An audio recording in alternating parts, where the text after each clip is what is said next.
Hello, everyone, and welcome to another edition of Mormon Stories Podcast. I'm your host, John DeLynn. It is August 2nd, 2019, and we are so excited to be live streaming today on Mormon Stories Podcast and to be able to continue our discussion of a very important and serious topic, which is the history of reports of satanic ritual abuse within Mormonism.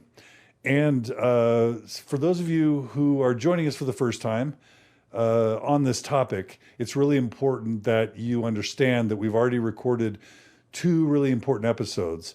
The first is a 45-minute introduction to the topic of satanic ritual abuse, or reports of that within Mormonism.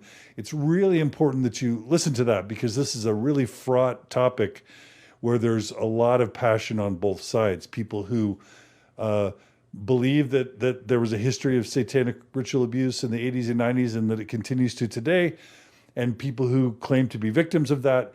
And then there's another side of people that feel like it's not true, that it's false, that it is actually a product of inappropriate therapeutic techniques such as hypnosis and recovered memory, leading to something called false memory syndrome.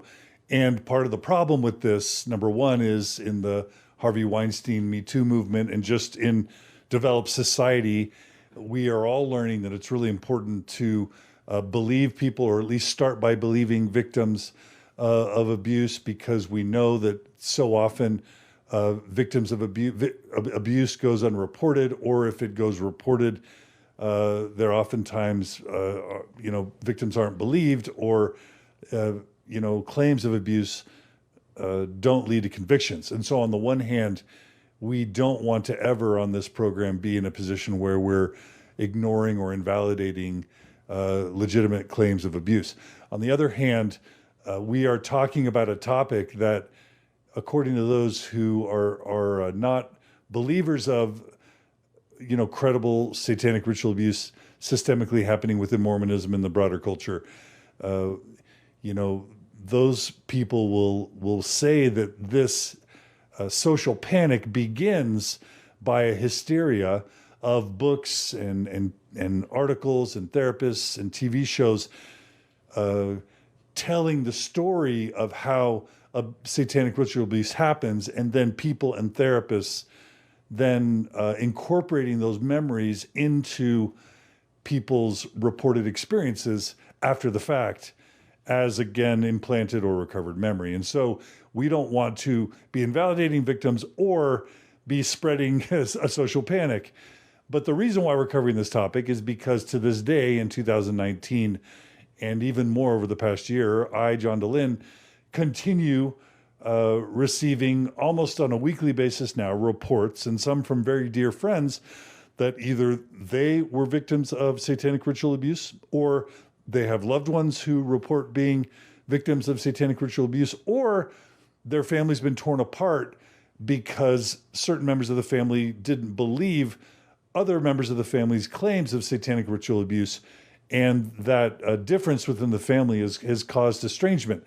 And as I've mentioned in the first two episodes, as in the McKenna Denson, Joseph Bishop, Lowell Robinson, Chris Swallow, Sean Escobar / Sterling Van Wagenen sort of era, where we're learning that there has been systemic cover-up of actual sexual abuse, and with the Boy Scouts within Mormonism, where victims are not believed or told to stay silent, and perpetrators are protected, and in some cases even promoted within Mormonism. As journalists start to study this topic of,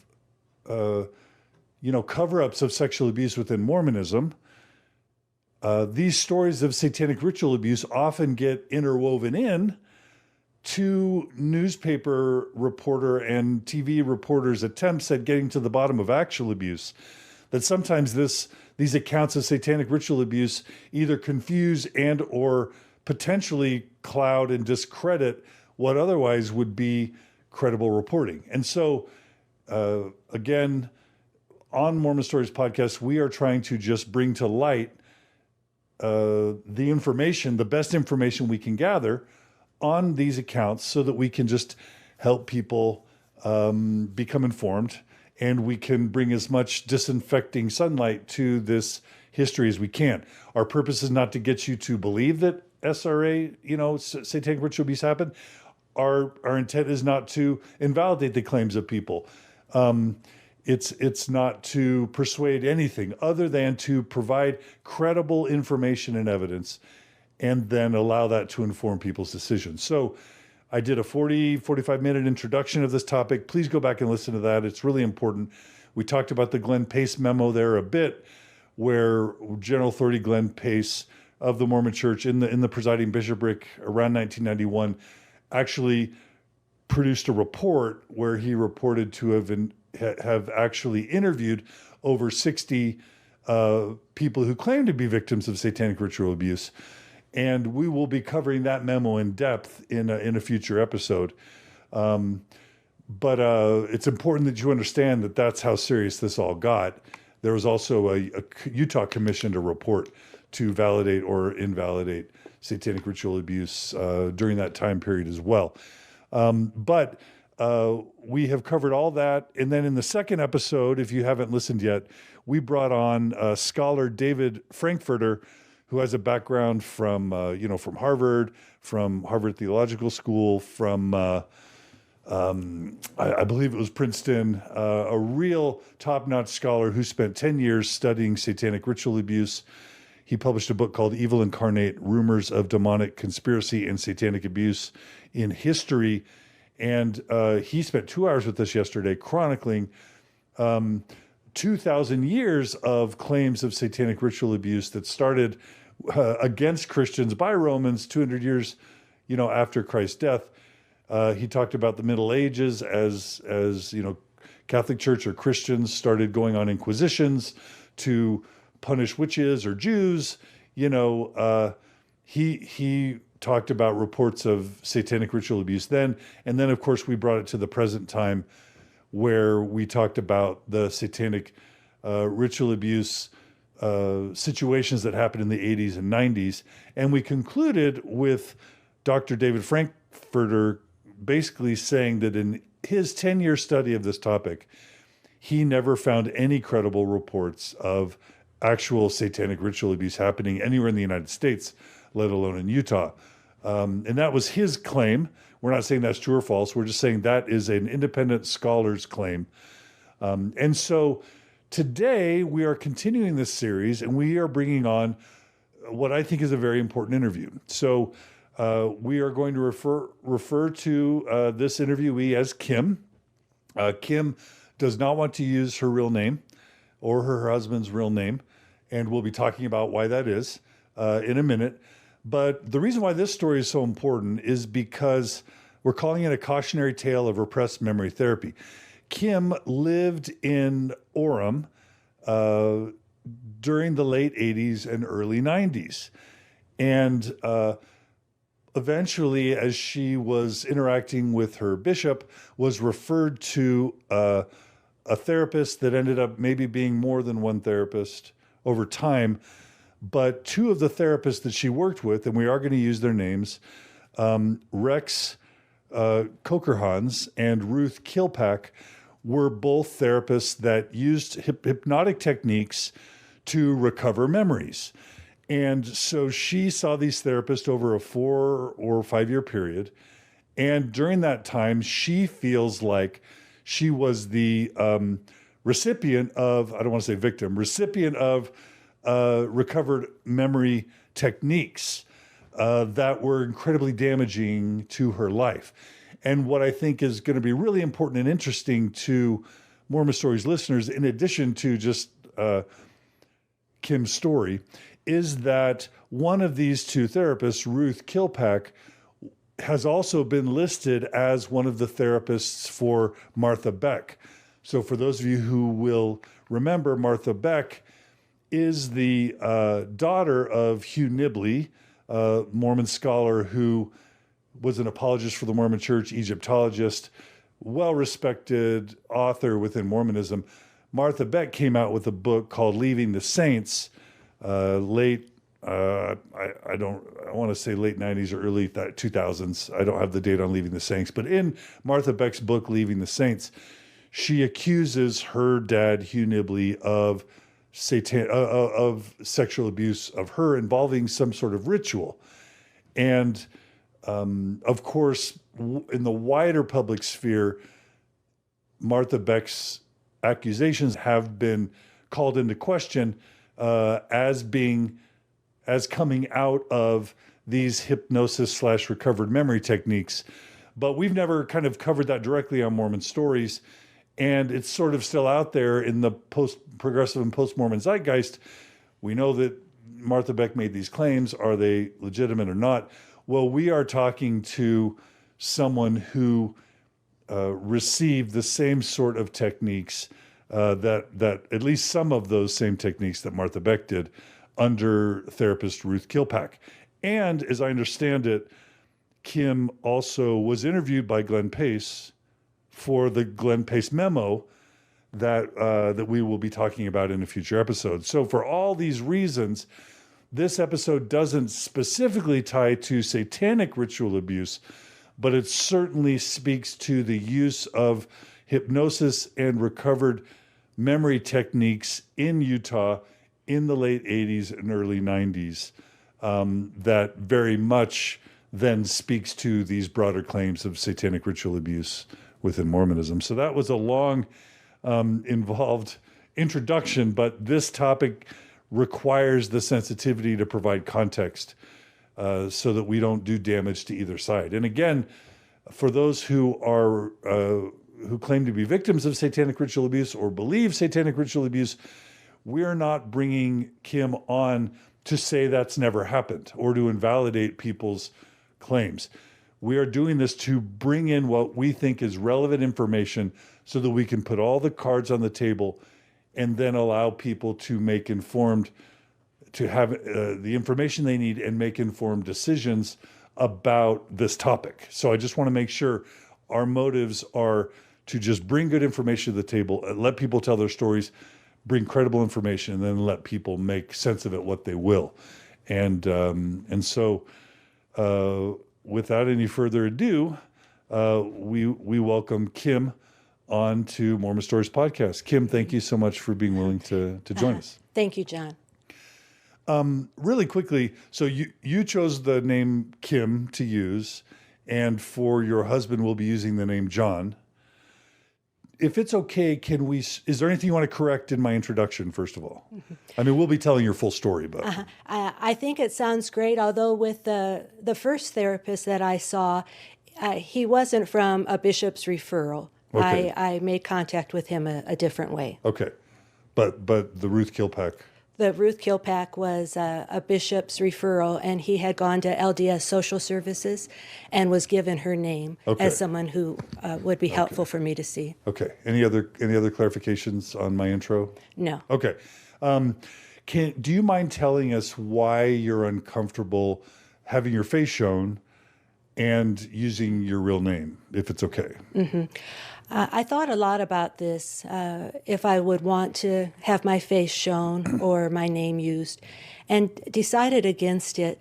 As you'll hear from my story, I was led to suspect that my father had sexually abused me as a child. Somehow, over a 30-year period, I've been able to keep that outside of my dad's awareness. He does not know what I have gone through. He does not know that he was targeted through a therapeutic process as someone who had committed incest. And I'm still trying to protect him from any negative repercussions that could come with him being associated in any way, even if the discussion is about false memories. I don't want this discussion to impact his life or any of my other family members. Okay, that makes sense. All right, so let's begin with your Mormon story. And let's go back as I recall, you were a convert to the church. So let's go back into your early childhood, if you're comfortable. Well, I was raised a Catholic and was taken to Catholic Mass on various occasions, not regularly. And my Catholic experience was a very positive experience. I looked forward to going to Mass as a little girl, and I associated the Catholic Church with peace, and I love the idea of people meeting together and talking about how to be nice to each other and how to live good lives. And I was very attracted to the idea of Jesus Christ. My family had a big black Bible that my mom had bought from a door-to-door salesman, and the family never read it, and our family also never prayed together. But I knew that Bible was in the house, and I used to sneak and get the Bible and take it into my bedroom and read bits and pieces, and then look at artistic paintings that were in it, following the days of Christ's crucifixion, the days that led up to that. And I was so moved by the idea that there was a human being that would sacrifice and suffer so much for others' happiness. But when I was in high school, I went on a trip out of state, and I met a guy who was preparing to go on an LDS mission. And the day I met him, he asked me on a date, and I went out with him, and he spent a lot of that time trying to convince me how wonderful Mormonism was and trying to proselyte me. So I only spent maybe a handful of hours with him, but I developed a huge crush on him and started thinking all kinds of dramatic things about us being a couple, even though I was leaving this trip and going far away back home, and we kept in touch. And he sent in a referral for me for missionaries to come visit with me. There was a long gap of time in between when they actually arrived at the door. Something was going on in the mission, and there was a long delay of a couple of months. During those couple of months, I talked to a few people, read a few things about Mormonism, and was having a good time making fun of it. I thought it was so ridiculous about not drinking coffee and the ideas about premarital sex. And I really had a good laugh about it. But then the missionaries came, and they were sister missionaries. And in a very short time, I went from making fun of it, but having a crush on this guy, to joining. It happened really fast. And as I've pondered what was the attraction for me, I can see a couple of things. And one of them is that the idea of the family could be together forever. I hope to tell during this some more about my family life, which was really quite distressful. But the idea that you could have a happy family and be together forever was a big thing. And also the idea that there was no hell, that I had suffered physical abuse growing up, and the idea of a hell where you would suffer physical abuse throughout eternity had scared me about the Catholic Church and other religions that believe that. And Mormonism said there was no burning hell. So I went to church with the sister missionaries, and I idealized every human being in the chapel or in the Sunday school room. And to me, everywhere I looked, everybody was perfect. It wasn't until years later when I visited with the man who had been my bishop during that time and his wife that I learned that ward had a lot of dysfunction to it. But as a young person, I was just 16 years old at the time. I I saw what I wanted, what I needed to see, and it was perfection.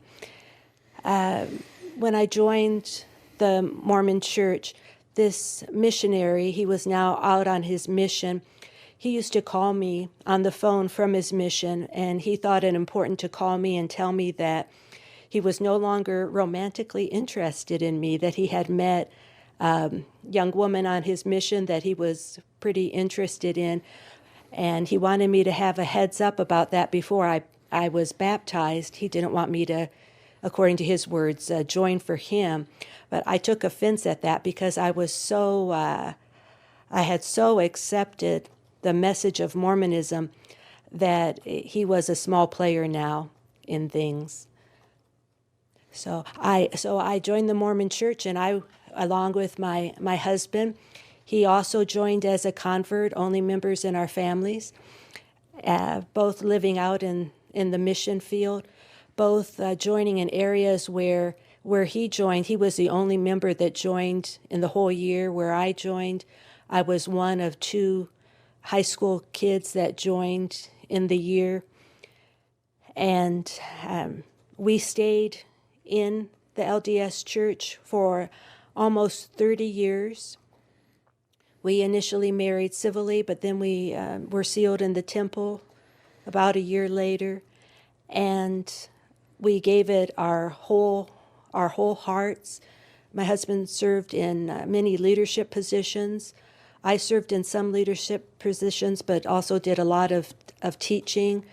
I was a gospel doctrine teacher and Relief Society teacher, primary teacher, and we, after over 30 years, we decided that we did not believe in the beliefs of the LDS Church. I had many periods throughout those 30 years where I was very concerned about things that I was learning about the history of the LDS Church, and also about concerns about the way that the influence of the church. I thought that it had a controlling influence in members' lives in a way that rendered them more childlike than adult-like. And that built and built, and I would always talk myself out of my concerns and blame myself that I was lacking in faith. But it built and built to a point where I was seeing my life slip away from me, and not feeling that I really had control of my life, that someone else was steering the boat. And when my husband, when he was ready to, then we both left together. It's been over 8 years, and we've never looked back. And maybe normally I would have said, hey, let's wait until that part at the end. But I think it's kind of important. A lot of the people who are real advocates for viewing satanic ritual abuse within Mormonism as credible claim that there's a conspiracy amongst church leaders, police officers, the judiciary in Utah, that there's a cover-up. There's a conspiracy of a cover-up.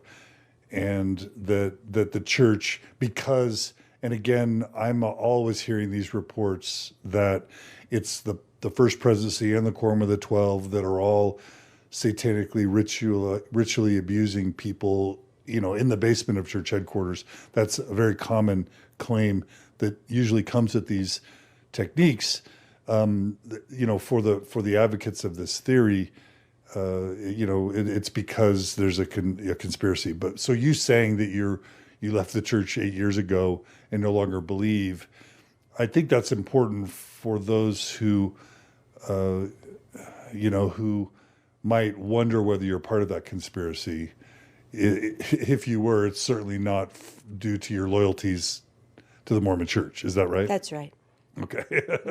All right. So let's go back and talk about, if you want, do you want to start with Provo Orem and how you got into therapy in the first place, or is there some background you want to give first? I think there's some important background about why I did pursue therapy in the first place.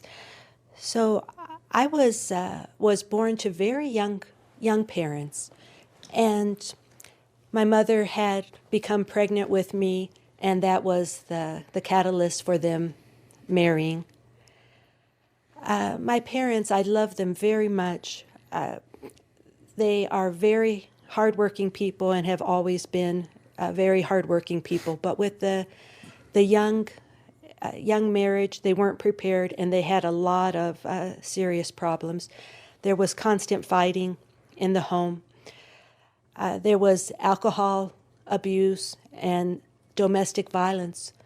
There was a lot of verbal domestic violence, and there was episodes of physical domestic violence, particularly related to the use of alcohol. My relationship with my mother now is wonderful. At the time when I was growing up, my mother was very stressed out. She was emotionally not able to be there for me. She physically abused me and verbally abused me. There was great disconnection between us. With my parents' problems, they divorced when I was preschool age, and then they tried again, and they divorced again when I was older, but before the repressed memory experience.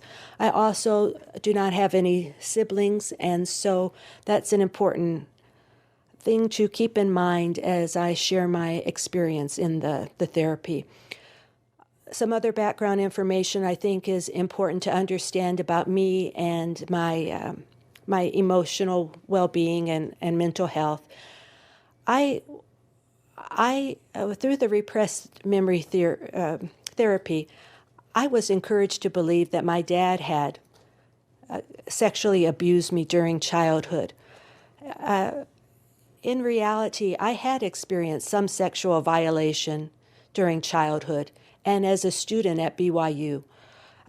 When I was in elementary school, an older boy had exposed himself to me.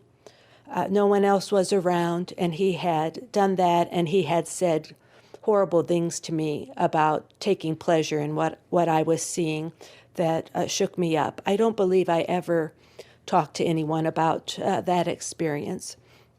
Also, another very traumatic experience was when I was about 11 years old. I was walking by myself in my subdivision when a group of boys, my age or a bit older, maybe 4, 5 boys, approached me, and they threatened me. They threatened that they were going to strip me of my clothes and hurt me. It was a very traumatic experience.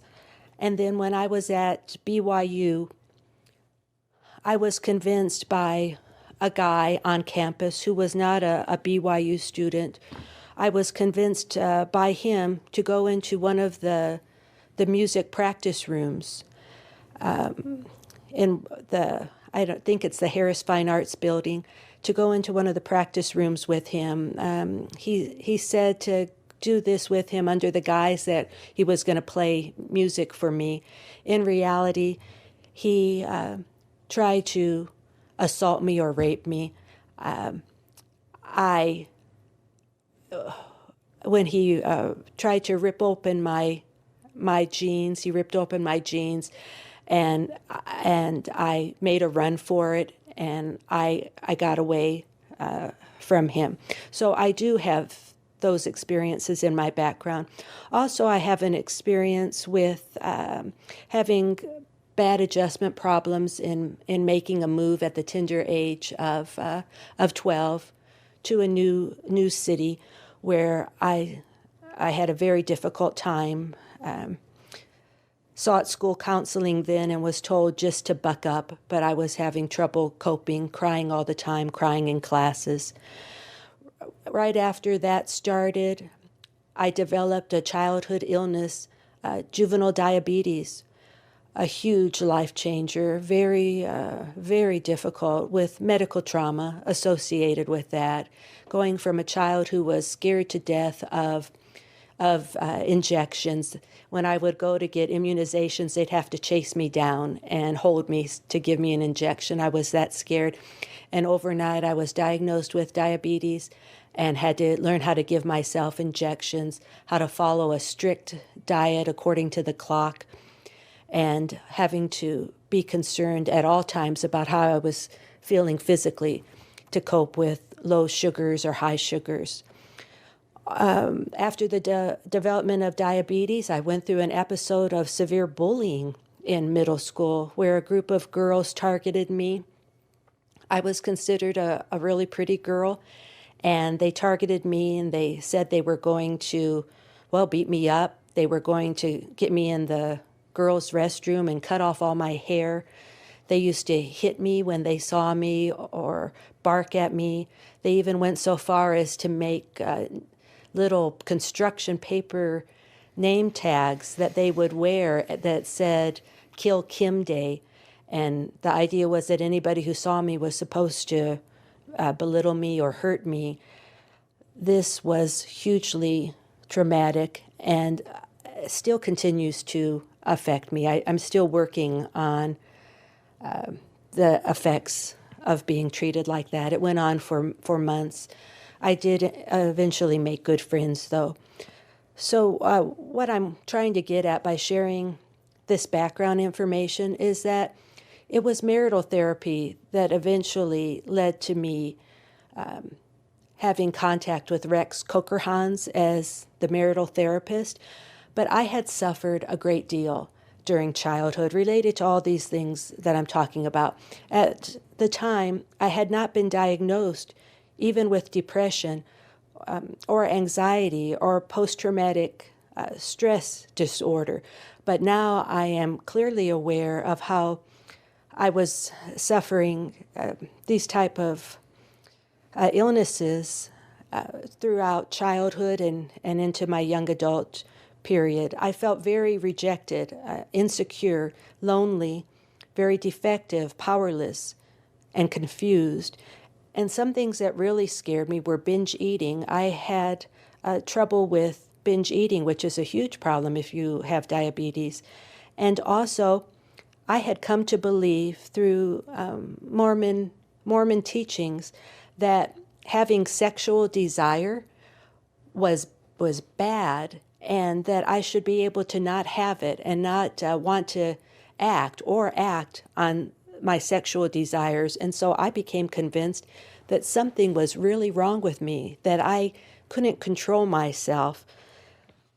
I think these are important things to keep in mind. And I also want to say that as I share my experience today, I think it's important to note that this experience with repressed memory therapy, that this started over 30 years ago for me. And so I am very thankful that I did some journaling during this time.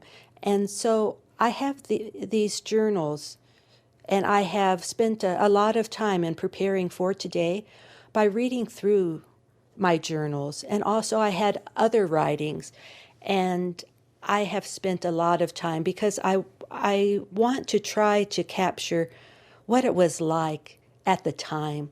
I can look back and reflect now, these years later, and I have learned so much, but it's important to know how I was feeling and what was going on at the time. Thank you. And that's important.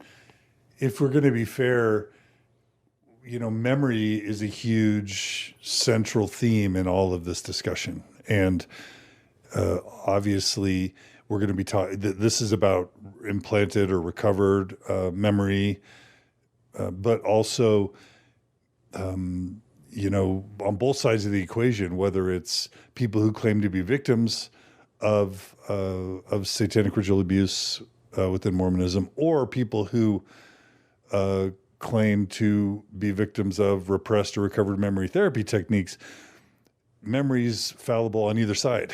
So we have to, I really appreciate that you've done your best to draw this story from your journals and from the writings that you've done, to do our best to go back as close as we can to the actual memories. Yeah. Thank you, John. And one other thing I'd like to share right now is that it became so clear as I was reading my journals when I converted to the LDS faith. It became so clear why I had interest in the LDS Church and had gone so far as to join it. Another interesting part that I think comes into why I did have these experiences with this repressed memory therapy, why I was vulnerable to these experiences, have to do with some of the conclusions I made from that first year being a Mormon, which were really night and day from a lot of the things I had been thinking before I joined. I'm going to just quickly list some of these things. Almost immediately after joining, I had come to believe that being LDS was the only way to be happy in life and the one true way. That I have to work really hard and to be perfect to be worthy of God's love. That I have to love perfectly. I have to be selfless at all times. That unrighteous thoughts are really bad. That I cannot judge others. That I am being selfish to even feel hurt if my feelings are hurt by some intentional wronging done to me, that it's selfish on my part to even feel hurt, because love means you don't ever have to forgive anyone, because that would mean you had judged someone. I also had come to believe that non-LDS people are messed up and that they're deceived by Satan. So I started to distance myself from close friends that I had made after the bullying episode.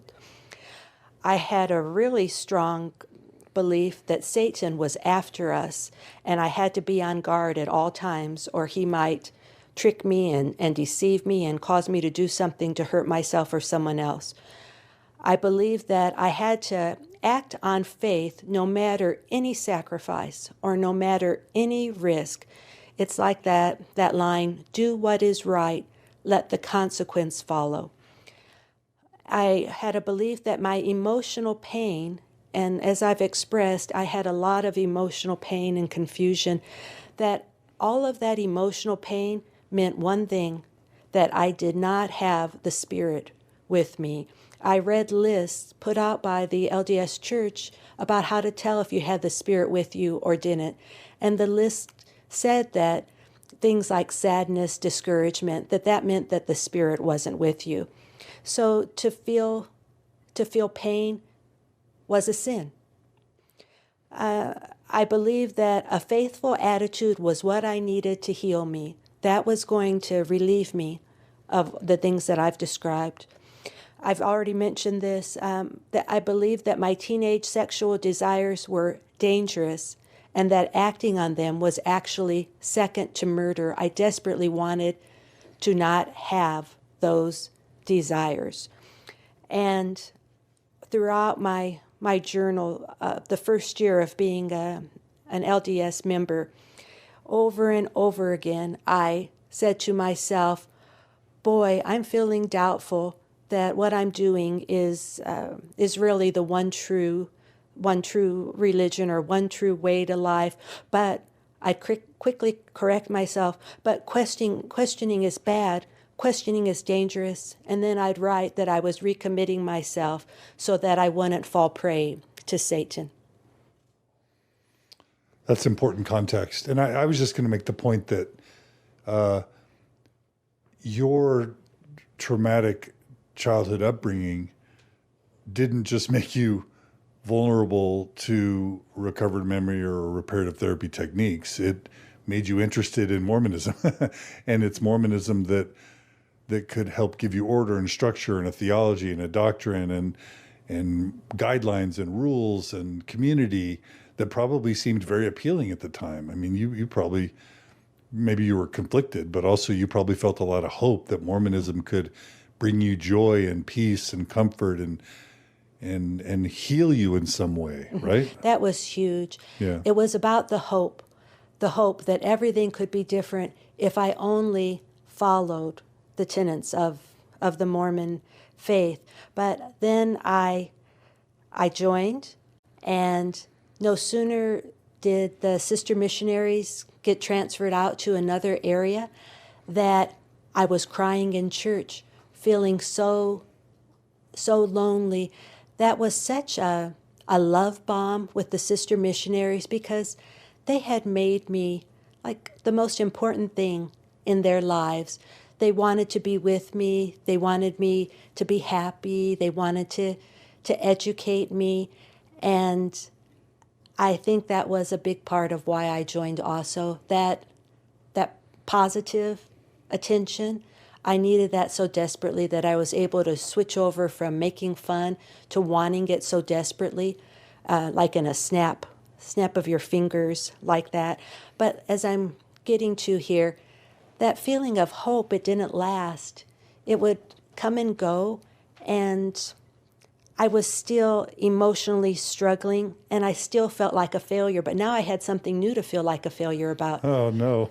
I couldn't perfectly live the gospel, and the consequences of not doing it perfectly seemed so serious. The idea that having sex without being married was second only to murder. I mean, that's a pretty serious crime. Yeah. Crime that would deserve a pretty serious punishment. And I didn't want punishment. I wanted love. I wanted acceptance. I wanted to be understood. I really wanted to be wanted, and I really wanted to be needed. With my parents, one thing I don't know that I mentioned was that they also both had extramarital affairs, which I was privy to. And I wanted the things that were promised if you gave your whole self to being a good Mormon. Okay. All right. Thanks for that background. Tough stuff. Yeah.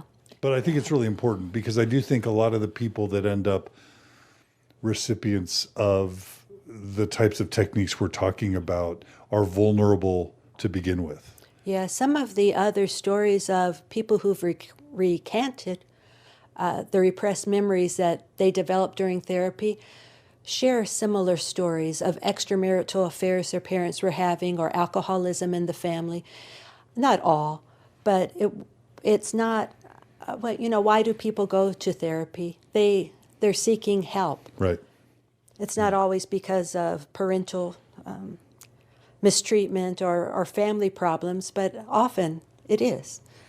And it's just, as a psychologist myself, there is a very significant power differential between a therapist and a client. And that's why we have a code of ethics. And that's why, I did 6 years of training in a PhD program, because that can be abused. And so if you're just this super vulnerable young wife who comes from a traumatic past, your bishop's telling you need to repent, you need to go to this therapist. If the therapist is super competent and responsible, you may get really great treatment. But if the therapist is using inappropriate techniques, abusive techniques, then they could lead you into years of damaging and inappropriate techniques and therapy, and you won't feel the power to be able to speak back or reject or oppose whatever techniques are being used. And I think there are hundreds of thousands of examples of that over time. So yes, this episode is called a cautionary tale, and I think that's so fitting for what I'm going to be sharing with you, the cautionary tale, because I support the mental health community, and I think that access to therapy can make such a difference in a person's life. I don't know that the average consumer, mental health consumer, is aware of the dynamics of the therapeutic relationship, at least if it's the first time they're going into therapy, or if they've had maybe a bad experience the first time, and they're thinking that's the way it should continue to be, blaming themselves for why it was bad. To me, it is extremely important that the community understands that therapy has the power, if done well, to really improve a person's life or a relationship or a family. It also can have the power to not make much of a change, to kind of just stay where you're at. And unfortunately, sometimes it has the power to hurt instead of help. And mental health consumers need to be aware of this, and they need to be aware that